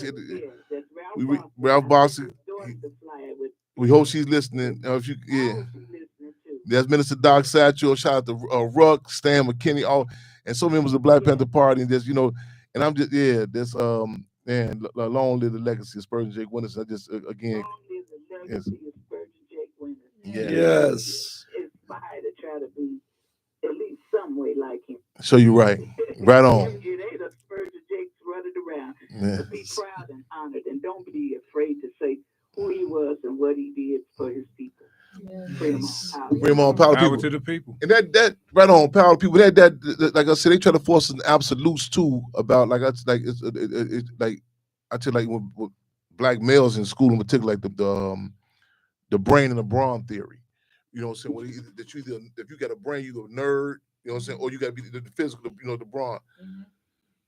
I tell you that the Panther Party, like Doc Satchel, who's the Deputy Minister of Health, they say he had this baby face, you know what I'm saying? But he was known to carry that thing in 45 on security for Chairman Fred. And Deputy Minister Fitzbunchy Carter, he would do poetry, but this, he was cold with poetry, but don't get it twisted. He bring them cats out of that business. That dynamic, I say, like Spurgeon Jake Winters, people hear that the humanity, to you know what I'm saying, the intelligent, you know what I'm saying, but to defend himself, you know what I'm saying, and a lot of people, but they give us this absolute that this either what you going, you follow what I'm saying? And that I say I'm to the ruling class. Their community allows us to have it. You can be smart, defend yourself, saying, but they force us. And the party gave us this dynamic that don't get it. We love the people. You know what I'm saying? A lot of times people get that twist like you're a punk. You know what I'm saying? And that even I just want to point that out. And also that the medical center, something that to this day, imagine back then, the history of how the medical system has dealt with us as a people. A lot of us we don't fool with it. You know what I'm saying? Yeah. So that, you know what I'm saying, that was a phenomenal move. A revolutionary move to connect him to the to the people, because it's a reality we have to deal with. You know what I'm saying? Our bodies. A lot of times we treat it as guinea pigs or talk down to. You know what I'm saying? And to be associated with that, because like I'm having struggles now. People trying to tell me like even. Champion, you get up that age and check your health out, you know what I'm saying? But it's a block about, you know what I'm saying? But the party, they had the thing like the people's advocate to make sure you when you come to see the medical center, to make sure you're taught to a respect. You know what I'm saying? So these programs is good, and that's his name to be associated with that is phenomenal. You know what I'm saying? And again, to have examples of people, because a lot of times, in our community, we're told if you love I know people get it twisted, like just say no, we love you. You know what I'm saying? We would defend ourselves. You know what I'm saying? And Spurs Jacob Winter was a phenomenal example of that. Yes, indeed. I'm honored that we had this discussion. Yes, indeed. And people, all due respect, y'all, the Veterans Day, long live Spurs Jacob Winter. Amen. Yes, indeed. Power to the people. Yes, indeed. Free on. Any other thoughts, y'all? Feel free, man. We're just grateful for this opportunity to be here today. Thank you for having us. It's our duty. Free on. And we hope that this will spring a whole new generation of activists. Right on. Because the problem is still there. Yeah. They still killing us, saying a threat to them. Yes. Yeah, that's why I know you recently I got a chance to catch back up with you with a Healthy Hood. Yeah. So I do work with them. Right on. So yeah, it's just a legacy thing. Yes. My uncle did it. I'm gonna continue to do it and tell my little cousins and them, you know what I'm saying? And my little cousins and them, like, y'all, this is who y'all standing on the shoulders of. Yes. Like even when we just had our first family reunion. Yeah, I got that late. Yeah. Oh man. Yeah, you did. I heard. Shout out to our family that are watching us. Yes. Right on. Y'all watching, love y'all. Shout out to all y'all. Family. It was amazing. We hadn't got together too much since my auntie passed. Family reunion was just amazing. Right on. And we missed you. Yeah, I got that late, but I heard us off the chain. Thank God for my family. Yeah. Mike and Robbie and the family that said we have to come together. That's right. We're just taking it by force. Yes, right on. Yeah. But yes, we like even at our family reunion, I told my mom, I'm like, we gotta do a balloon release to honor, our loved ones that passed, and we need to. I found it important that we included Uncle Jake in that. Like, a lot of them didn't know who he was, but I'm like, it's important that we begin to educate. Mm-hmm. You know what I'm saying? Because for me, like even down to like what I do in terms of art and create with creatives and things like that, it's always been a duty in me to educate my city. So yeah, we're not fortunate. Now we may be fortunate because we are really pushing and advocating for certain things to be implemented in the city. But when I was, coming up a little, we didn't have a lot. So I'm like, I'm gonna go off and learn so that I could come back and educate. And a lot of people ask, oh, why you come back to Chicago? Why you gonna go back to Chicago? Because it's a duty in me to educate. You know what I'm saying? It's a duty in me to push the next generation, you know what I'm saying, to uplift, to affirm. And that's why, still doing the work that I do with with Healthy Hood, and then being able to see you there, it just warms my heart to know that we are continuing legacy, you know what I'm saying? Yes. Even though they are gone, we still pushing the same, I want to say agenda, but pushing the same, what is it called? Same fight, same. We no doubt. We have setbacks sometimes. We gonna keep on moving forward. Yes, Yeah, yes. Moving forward. yes, Yes, we indeed. have no choice. I want to make sure you give it your mom shared that powerful. Hold on one second, y'all. I'll make sure I go. Freedom on, welcome to Freedom on Radio. You there? Damn. If y'all can't call back, because I'm horrible with this technology, y'all can't call back. That video with you my film. your film Documentary. powerful. Yeah. I just released my film entitled "Giving Them Their Flowers," directed by the amazing Christian Loggins. And it I just remember, I'm reminded that people always gonna try to tell your story. People that don't look like us always trying to tell our story in a certain type of way. Yes. And so in my work, in my creative career, it's always narrative and storytelling has always been big to me. And so I didn't want to just I'm not here to do art or do anything creative just to be doing it. It's not for likes and comments and things like that. I'm not here to be trendy. I'm just here to do, the duty that God has instilled in me to just walk in purpose. And so this year when I did the film, it was very important to me that I tell my own story, begin to tell it and put it out into the world, because it's gonna be somebody that comes along and try to tell that, but now y'all got a reference. Y'all have something to look back to. Go ahead, girl. Go ahead. And a part of my story is on Uncle Jenkins. So I touched on it a little bit in there. Actually, I touched on it a lot, but we have, in post, you have to edit down, to get it down to so many minutes. But I found it important to begin talking about that, and so it'll be continue to be more, and we'll have multiple series and episodes stem from that. But storytelling is huge, and that's why I decided to do a film. Is because my Uncle Jake not here to tell his story, but imagine if he was able to do something like what I did. Imagine like what we could do, you know what I'm saying? I mean, we're fortunate enough to have the stories to tell, but only if we had those things where we were able to hear from him. And I don't know where I'll be, you know what I'm saying, but at least I have something here on out that people can look back to and understand what the impact is and what my legacy was whatever. And I'm able to add in my Uncle Jake and those my grandmother, my great grandmother. Yeah, I'm able to like add their story in there too, because it is a part of my story. It is a part of my history. So yeah. Right on. We gonna stop at the Hampton. Watch it on YouTube, man. I want you to get a link to that. I want to get you. And look, your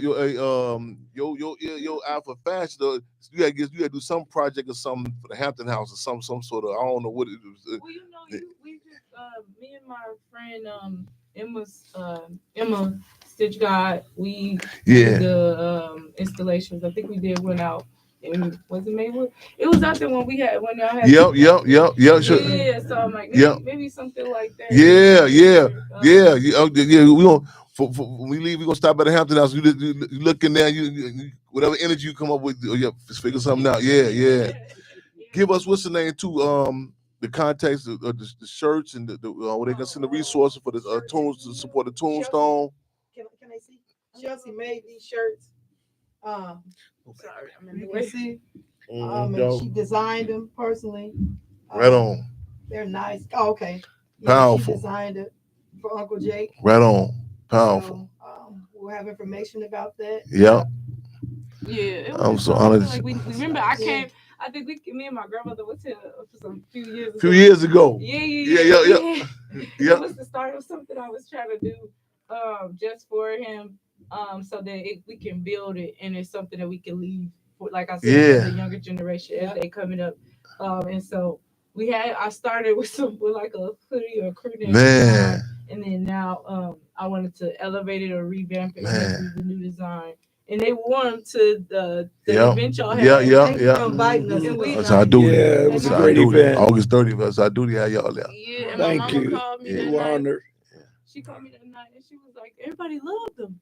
We should. Yeah, Everybody was yeah. asking us. to Yes, buy indeed. shirts. So I was like, oh, okay, well, Yeah. look, I just decided, y'all, Yeah. look, family, we a family, so that That's means right. we get to delegate tasks and move the needle. So That's this right. the start of something, and Right I'm on. glad that it was well received. Yes. So yeah, who knows? Who knows where Yes, it goes? indeed. Somebody's always watching. Somebody's always Yes, Somebody indeed. always Yes, looking. indeed. That's what my pastor say. You never know who you really touching because you may not see them, Real but talk. you never know who you really touching. So, we have to be mindful and just make sure that we do the image, do it Yep. correctly and do it Yep. right, because we never know who we inspiring Man.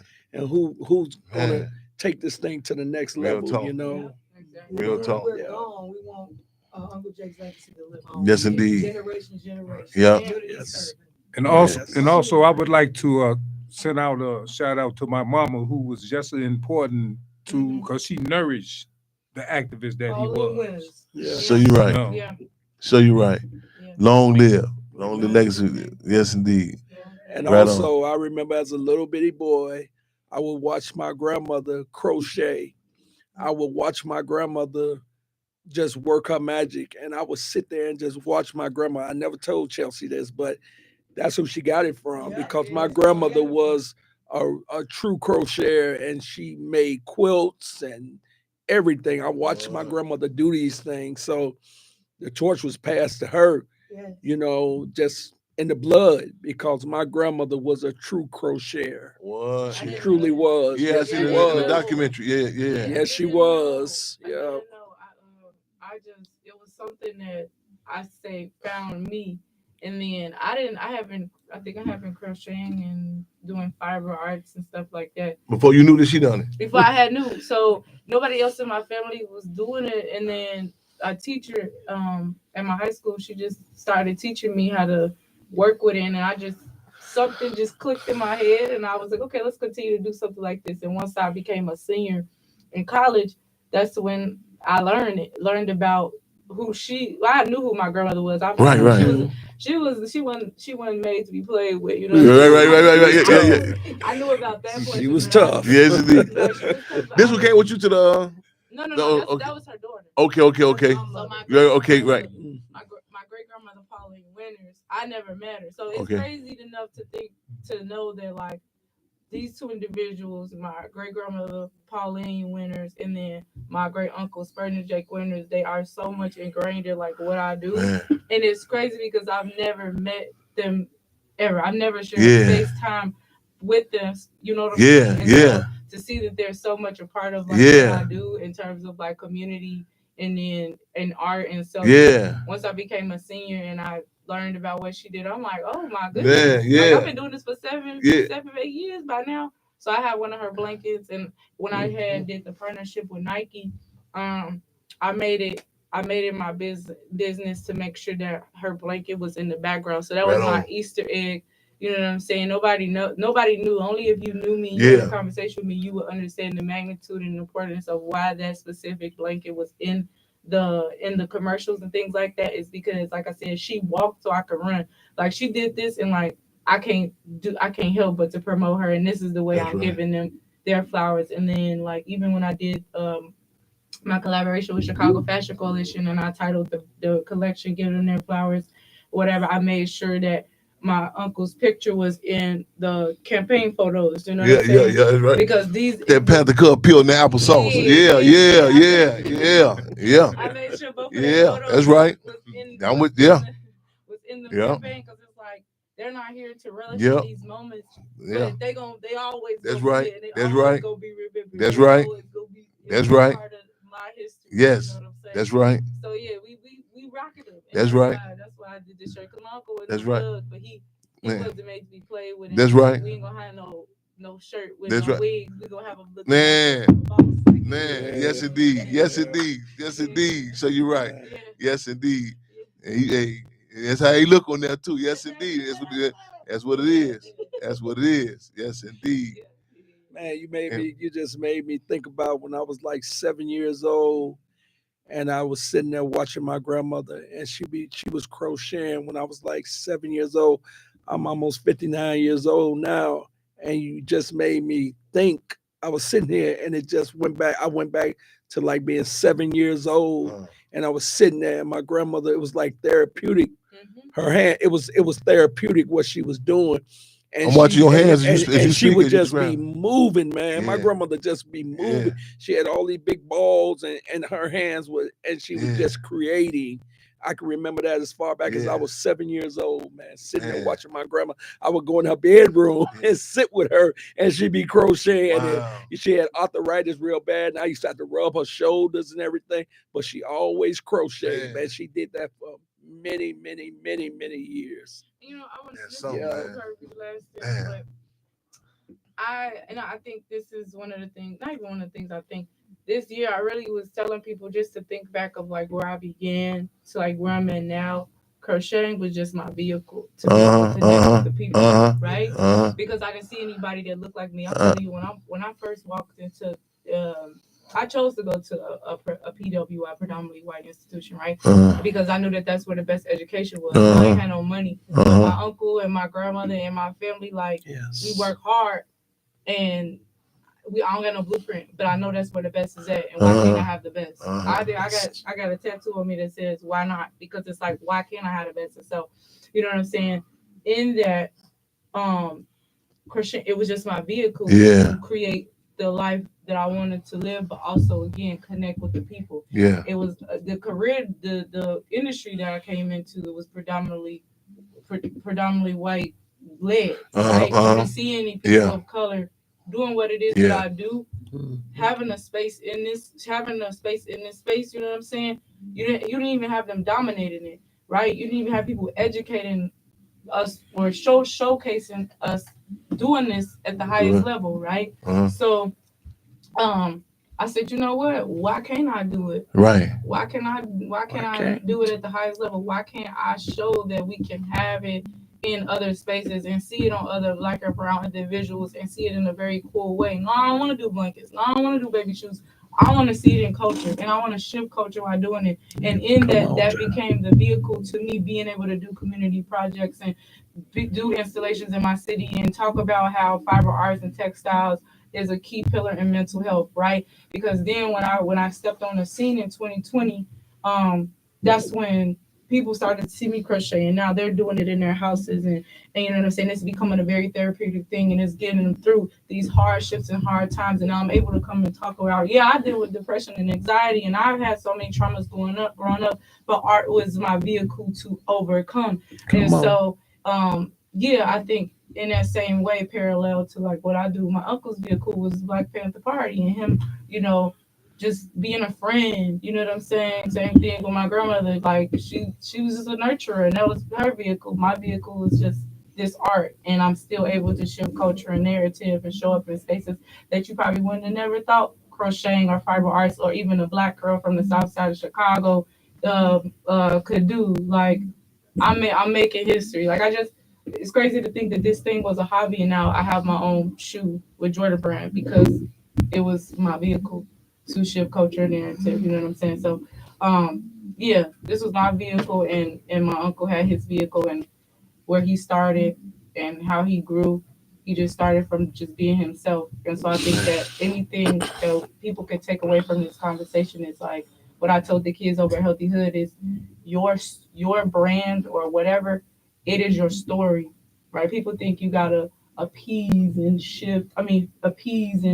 dilute your story to be somebody. No, the reason why the greatest individuals are who they are is because they didn't dilute their story. They continue to stay true to who they are, and they was consistent in that, and that's why they are who they are, and that's why they're engraved in history. And I hope that everybody else takes that away. That is why we speak about Uncle Jake, because he was consistent in who he was. You know what I'm saying? No, we're not all perfect. No, he wasn't perfect, but he was consistent in who he was and his story. And that's why we're still talking about him today. And hopefully we get to talk about everybody else in the same way, about people just being who they are, right? Come on. Chelsea B. Come on, Chelsea B. My baby. Hey, right on. Hey, free them all. You took it, free them all. Y'all took this full circle.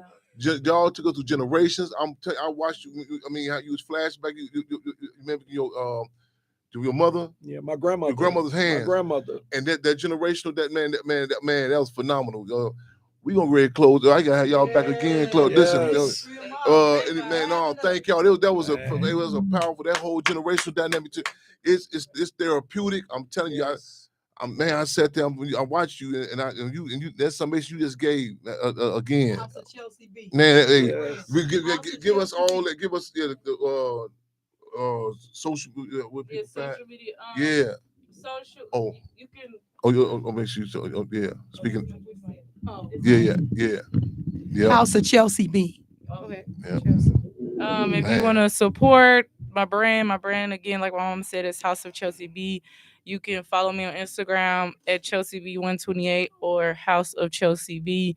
Also on YouTube, at House of Chelsea B. If you want to watch the film, it's promoted on my Instagram as well. So we actually just had our screening. We just had the screening about a month ago, I think.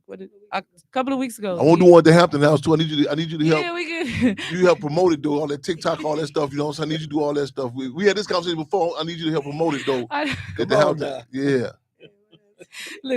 She cold, all that social media stuff. Yeah. I'm trying out. Look, I'm busy these days, but shout out to my team. You just came back from a track run with the youngsters, right? Yeah. So now I'm a girls track track and field coach or assistant track and field coach at King High School. So I'm over there working with them. And then it's a few other things I can't talk about too much about that we're going into 2025. Also, just dropped the shoe with Jordan collab with Jordan brand called the Air Jordan 1 Low SE inverted. You can shop the shoe on Nordstrom's, Nike.com, Snipes, wherever, in-store, online, whatever. But yeah, support the field. How old are you, sis? I am 27. Right, man, right on. I had an 18-year-old just come up out of here with a powerful interview. 27, the youngsters. Y'all, we had all generations up here tonight. I mean, hey, it's been powerful. Men and women. I'm talking about this. And we got the younger brother, Jake. Hey, this is a powerful DNA, man. Michael, anything else you want to answer, brother? It was just to tell you, it was a pleasure you having us on here, be able to speak about my brother, and it's very therapeutic. Yes. We'll be back. We'll be black, y'all. Thank you. You good, brother? Just so honored. Love my family. Love y'all. Love my church. Love my family. Love Pastor Clapton, the leader of our church, Cosmopolitan Community Church. Give the shout out to my church. Thank you, God, for being here. And we love you all. Yes, amen. Thank you. Power to the people. Power to the people. Right on. Hey, wait, I can't. Let me go on this side, Joe. There we go. Wait. God, no. Come on. Right on. All right. Yes, indeed. Ooh, this is really beautiful, man. Oh, we're gonna be back again. I don't care if it was snoring, raining. We don't care. None of that. Man. In the rain.